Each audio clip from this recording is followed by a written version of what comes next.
So I need to ask you something. Is this this was 1967, 68, or? That would have been probably 67. 67? Or 67 or 68. So you probably did this with the guitar before Hendrix did. Well, we all, listen, there were many guys doing this. T-Bone Walker, there were many guys in America who were playing like this. Yeah. Some of us did more than the other, but this is not to take away from the greatness of Jimmy as a guitarist. Course, yeah. You know, I mean, he did what he did, we did what we did, and we all made a little money, and we are happy. How did you decide about the suit? Because I like it a lot, you know. It's... Well, he's a bad boy.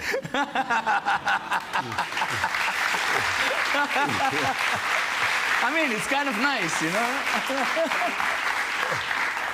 Well, since you started picking on my suit, let me tell you the truth about my suit. Yeah, please.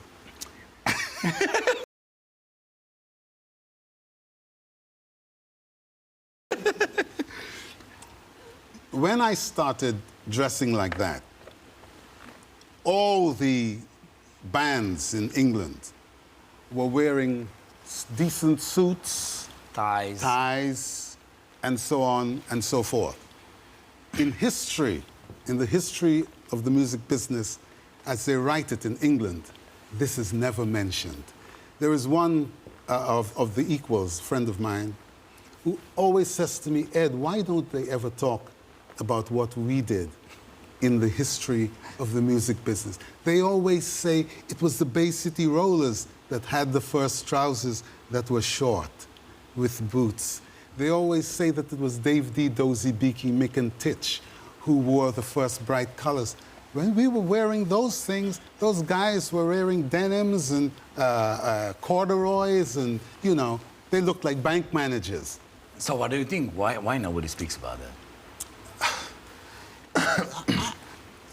If I had to be frank, which I'm not going to be frank here because I'm like you, I tell lies as well, you know? Okay, I know. Okay, but if I had to tell the truth, I would say that it is not for England.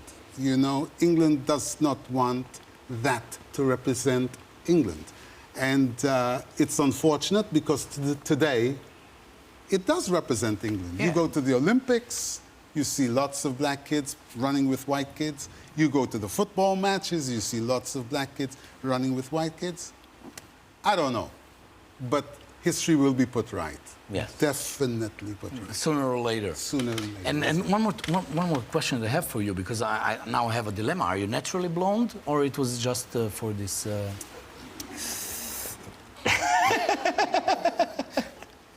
I don't know. No. But it's a nice haircut.